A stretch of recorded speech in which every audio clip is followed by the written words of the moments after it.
Big news coming out of Iowa for the next game against Maryland, as Jemari Harris has opted out of the Maryland game and the game against Nebraska, and Cade McNamara will not play against Maryland in this coming up game with all the QB injuries that Iowa has. There are some rumors speculating about Cade McNamara's status. Is he really injured?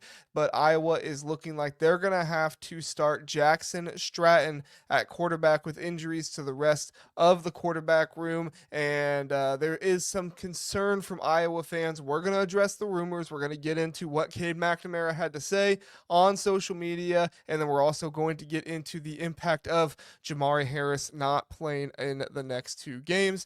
Let's address the key rumors, the injuries, and their implications for this team. Let's start with Jamari Harris. Jamari Harris announced that he is opting out to prepare for the 2025 NFL Draft. Played 10 games this season, recorded 27 tackles, 3 interceptions, including a pick 6 and 7 pass deflections. His leadership role, especially after Connor DeJean's departure to the NFL, has been crucial, but it looks like Iowa will be without him in these final two games. A very surprising move for a program with as strong of culture as Iowa has. Even though there's really not much more to play for this season, you still have a rivalry game to finish the year. You would think maybe he would be willing to stick around for that, but this is the new world of college football where we do not just have players opting out of bowl games. We have players opting out of the season when they feel like there is nothing left to play for. Now, those are not Jamari Harris's words exactly.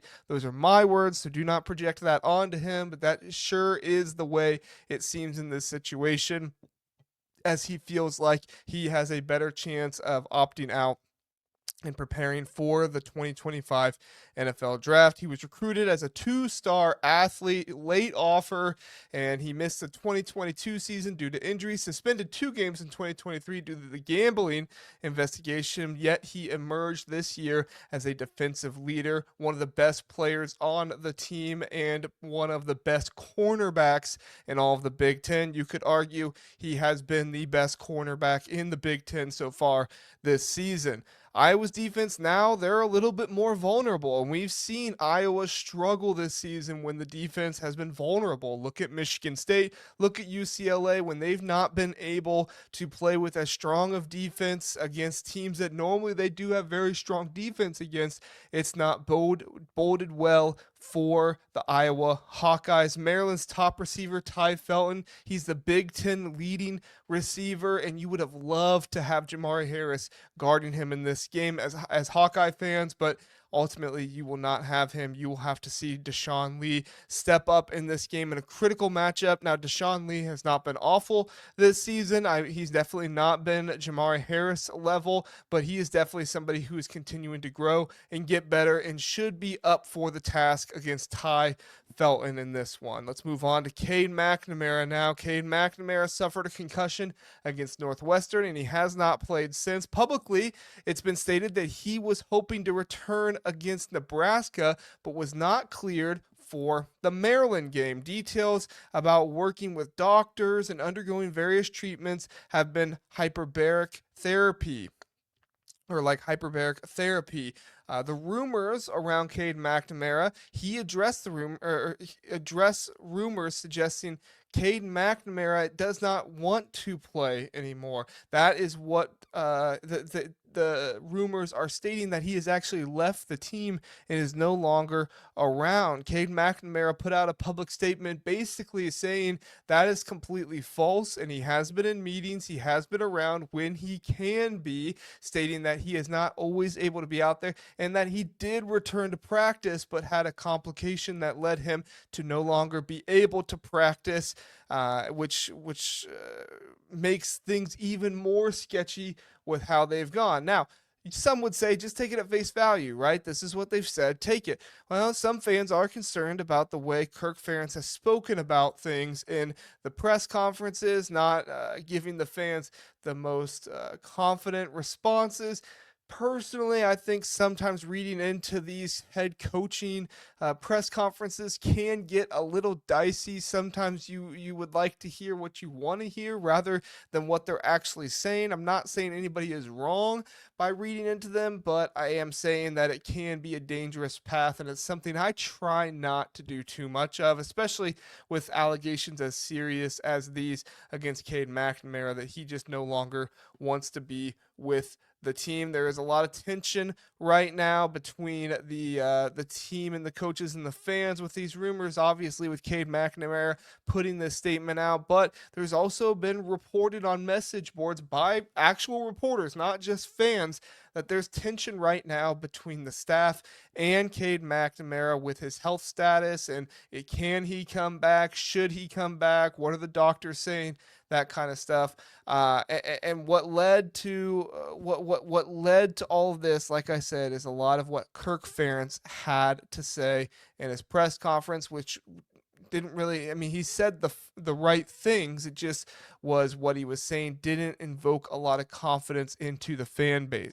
Essentially, here's what happened. Kirk Ferentz expressed empathy and understanding when discussing Cade McNamara's injury situation and the broader challenges Iowa has faced with the quarterback injuries this season. Ferentz acknowledged the difficulties that McNamara has faced in his recovery from a concussion and the frustration that comes with it, especially for a dedicated athlete like Cade McNamara. He highlighted how hard it is for players to deal with injuries, stating that they invest significant amount of time and energy to compete at a high level. When energies derail that and it's emotionally challenging, it is rather difficult for fans to understand who have not played college sports or maybe don't understand.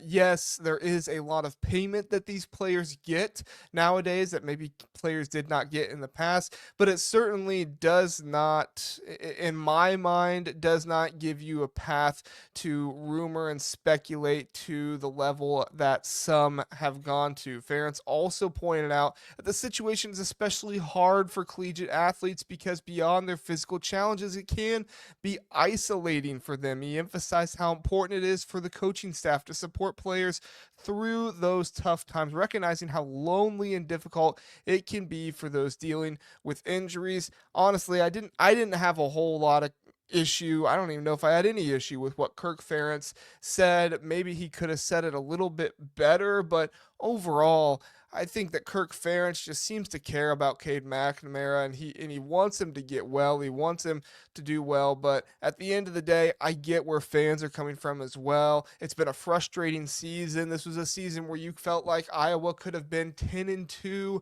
9-3, and maybe kind of been on the fringe there for a playoff berth. It finished the season ranked, and it's just not been that kind of season for Iowa this year, with losses to Ohio State, which was understandable, but also other more surprising losses like Michigan State, UCLA, those that I'll bring up again, those have been frustrating for fans. And I mean, they're not easy for the coaches and the players either. Speaking of the players, the team has come out and backed Cade McNamara as well, talking about his leadership despite his absence, doing everything he can. I think sometimes we as fans just think, oh, well, if he's not at practice, well, then he doesn't care. That's not necessarily the case. A lot of times these players only have so much free time to be able to recover. They're in class, they're doing these other things, whether it's online class or whether going to class physically themselves. I think sometimes we as fans just concentrate so much on the winning and having a successful season that we don't always see that there's a lot beyond just playing football for these players and for these coaches as well. There's a lot that goes into investing their time, and I'm sure the coaching staff has been frustrated with Cade McNamara's injury. That doesn't necessarily mean they're frustrated with him. They're just frustrated that right now they have three good quarterbacks on their roster, and all three of them are hurt. Now, that's no knock on Jackson Stratton and what is going on with him. He is a walk-on. He was over at Colorado State before transferring to Iowa. But overall, you're down to one quarterback now, which can be stressful for the coaching staff as well. I realize there's going to be a lot of Iowa fans that hear me talking about this, and they're going to say, JR, you have no idea.